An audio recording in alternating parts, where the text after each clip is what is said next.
Bonjour à tous, j'espère que vous allez bien, ça me fait super plaisir de vous retrouver, voilà, pour faire un petit débrief des dernières news de ces dernières semaines, parce que comme je vous l'ai annoncé récemment, voilà, le récap hebdomadaire n'est plus. Et sans plus attendre, on passe directement aux news Marvel.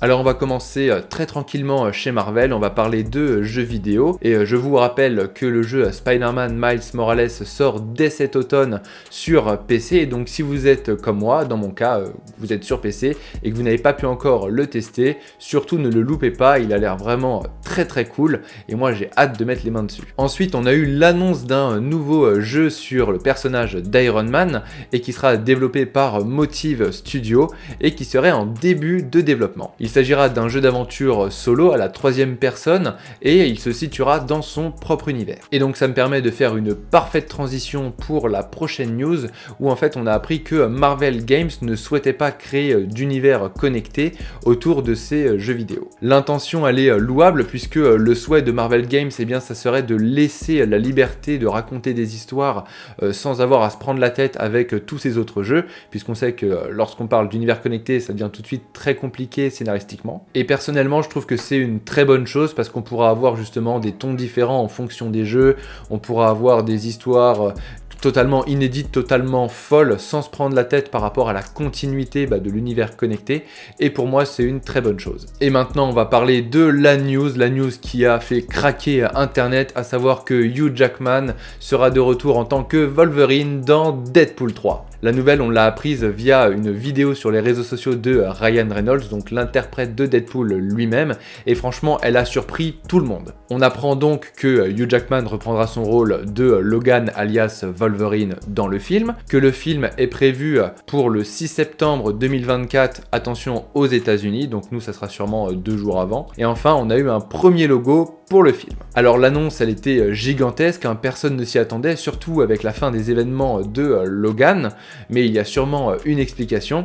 Et du coup nous on a une seule question pour vous, quelles sont vos attentes par rapport au film ? Et donc n'hésitez pas à nous mettre tout ça dans les commentaires. On va parler un petit peu de report de film et c'est Deadline qui nous a appris que le film Kraven le chasseur est reporté au 6 octobre 2023 et que Madame Web est reporté au 16 février 2024. En plus de ça, il y avait un rédacteur pour The Hollywood Reporter qui nous avait appris qu'un film non titré Marvel Studios avait été déplacé du 16 février 2024 au 6 septembre 2024 et donc avec l'annonce que je vous ai fait précédemment, il s'agissait donc de Deadpool 3. Bon, concernant les reports des films Kraven le chasseur et Madame Web, on va ressortir la même réponse qu'à chaque fois, mais c'est vrai, on préfère qu'un film prenne son temps, qu'il soit reporté, mais qu'il soit bon, plutôt qu'il soit rushé, complètement explosé, et que lorsqu'il sorte, il se fasse défoncer par les critiques.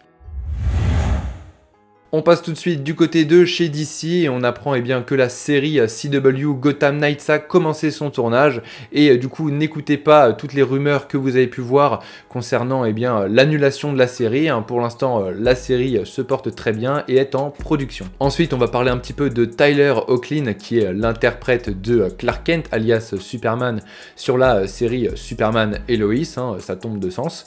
Et donc on a pu le voir dans un nouveau costume lorsqu'il a rejoint le tournage de la saison 3 et donc n'hésitez pas à nous dire ce que vous en pensez, mais nous on trouve vraiment qu'il claque. Vanity Fair a confirmé que The Flash partait bien en reshoot. Alors on sait pas du tout est-ce que c'est du reshoot pur et dur ou est-ce que c'est de l'ajout du tournage de scènes additionnelles. Il n'y a pas eu de détails là-dessus, mais en tout cas il va suivre la même direction que Aquaman and the Lost Kingdom qui lui aussi avait eu son lot de reshoot. Deadline a été porteur de bonnes nouvelles chez DC très récemment, puisque si on a eu le retour de Hugh Jackman en Wolverine du côté de chez Marvel, les fans de DC ont aussi eu le droit à leur moment puisque c'est Keanu Reeves qui reprendra le rôle de John Constantine pour une suite au film de 2005 et ça sera toujours réalisé par Francis Lawrence. Le tout chapeauté par la boîte de production Bad Robots de J.J. Abrams, mais vous allez voir que cette bonne nouvelle a aussi eu un impact, on va dire, un peu négatif pour certains puisque les séries sur Constantine et sur Madame X, qui étaient des séries HBO Max, ont tout simplement été abandonnées pour le moment. C'est Variety qui nous avait appris que ces deux projets avaient été abandonnés, mais je dis pour le moment, tout simplement parce que à l'avenir, ils pourraient être revendus à une autre plateforme. Et enfin, on termine avec Star Wars très tranquillement. Et encore une mauvaise nouvelle puisque c'est le film Rogue Squadron de Patty Jenkins qui a tout simplement été retiré du calendrier des sorties. On ne sait pas pourquoi, on savait bien qu'il y avait eu un petit peu de retard par rapport à la pré-production du film, mais on n'a pas plus de nouvelles que ça, donc est-ce qu'il verra le jour ou est-ce qu'il est tout simplement abandonné? On attend des réponses sur ce sujet. Et on va terminer sur une touche de nostalgie puisque James Earl Jones a annoncé prendre sa retraite et qu'il ne donnera plus sa voix à Dark Vador. Attention, parce qu'il a annoncé quelque chose de très positif, et là c'est là où on voit toute la grandeur de l'homme, c'est qu'il a autorisé la récupération d'anciens enregistrements vocaux pour pouvoir continuer à faire vivre le personnage de Dark Vador de manière artificielle. Donc ne vous inquiétez pas, on pourra toujours entendre sa magnifique voix sur le personnage, mais ça ne sera plus lui en tout cas qui enregistrera ses vocaux, ça sera fait de manière artificielle. Voilà, cette vidéo elle est terminée, j'espère qu'elle vous aura plu. Comme d'hab, si c'est le cas, n'hésitez pas à lâcher un like, à partager sur tous vos réseaux sociaux, à nous suivre aussi sur tous nos réseaux sociaux, ça nous fera super plaisir et en plus de ça, eh bien vous le savez, ça nous soutient. Voilà, ça m'a fait très plaisir de vous retrouver, on va peut-être faire des vidéos de ce style-là un peu plus fréquemment. Voilà, j'essaye encore de réfléchir à une bonne méthode, à est-ce que je mélange entre les news comics et les news ciné, ou enfin qu'est-ce que je fais. Donc voilà, c'est encore un peu à la réflexion, mais j'avais vraiment envie de vous sortir cette vidéo, surtout que voilà, on développe aussi des trucs sur TikTok, donc c'est un peu compliqué en ce moment, mais on va tout faire pour être beaucoup plus présent en tout cas sur toutes les plateformes, tous les médias, pour vous partager toujours l'actualité dès qu'elle sort. Et donc moi je vous dis à très bientôt, et vous connaissez le mot, d'ici là, lisez des comics.